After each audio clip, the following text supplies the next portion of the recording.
Perché ho scelto un'altra regione per candidarmi alle elezioni regionali del 2013? L'ho fatto perché penso sia giunto il momento di superare gli sterili campanilismi che hanno portato solo disgrazia alla nostra piccola regione.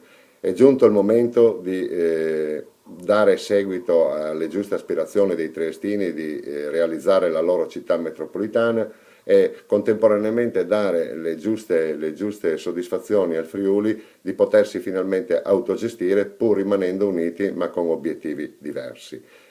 Ho scelto anche un'altra regione proprio perché non ci sono capi esterni, noi siamo un movimento trasversale nel territorio, l'autogestione a livello provinciale è un dogma, oserei dire, e quindi ognuno è padrone e responsabile del proprio territorio. Diversamente gli altri partiti si comportano come delle strutture verticistiche dove diciamo l'attivista locale non è in grado di prendere nessuna decisione se non sente per prima cosa i capi esterni o interni.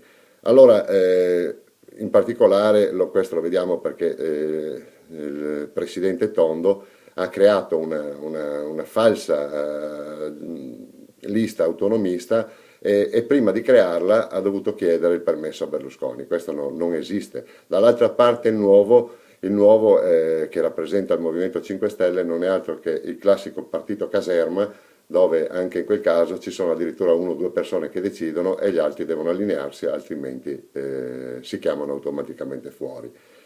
La regione deve essere considerata un po' come casa nostra, quindi anche nelle spese dobbiamo essere in grado di appunto ragionare come il buon pater familias.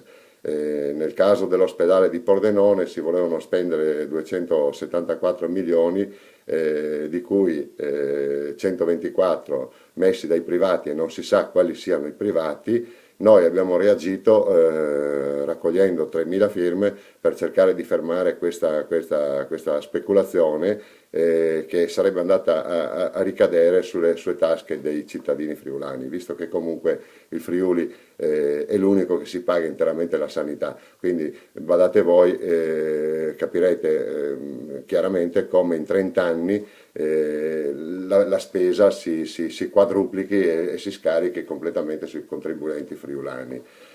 Tanto più che nel Veneto analoghe operazioni sono state fatte e già si sono pentiti perché un ospedale preventivato a 300 milioni di euro che in 30 anni sale a una spesa di 1 miliardo e anche più di euro, ovviamente qualcuno li deve tirare fuori questi soldi, anche se spalmati nei 30 anni non è giusto che paghino i nostri nipoti. Noi siamo per la costruzione di un ospedale, sì, ma nel sito vecchio risparmiando un terzo della spesa. Fra parentesi poi, nessuno ve l'avrà detto, perché si vadano bene dal dirlo, che i servizi, non vengono appaltati solo i servizi di Pordenone, dell'ospedale di Pordenone, perché per pagare l'ospedale di Pordenone verranno appaltati tutti i servizi della provincia ed è logico e giusto che i privati debbano guadagnare, non è giusto che comunque poi queste spese aggiuntive vengano scaricate sulle spalle dei friulani.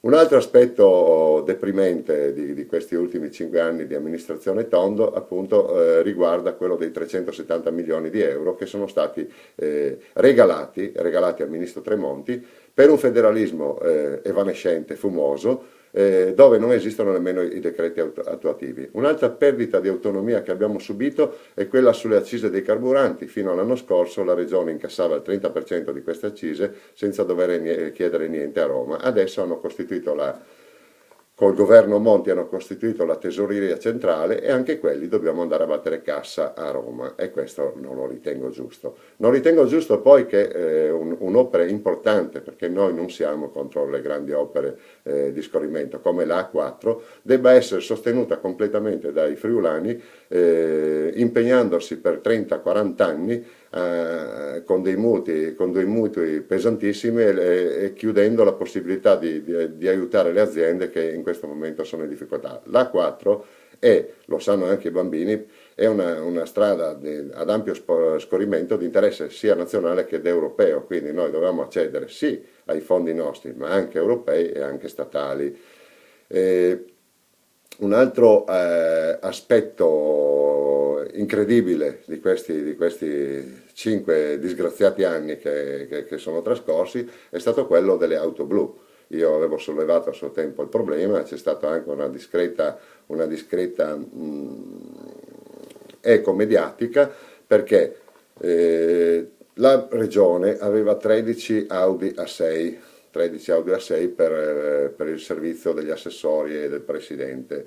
Aveva un leasing la regione, li aveva comprati in leasing che durava 2 anni.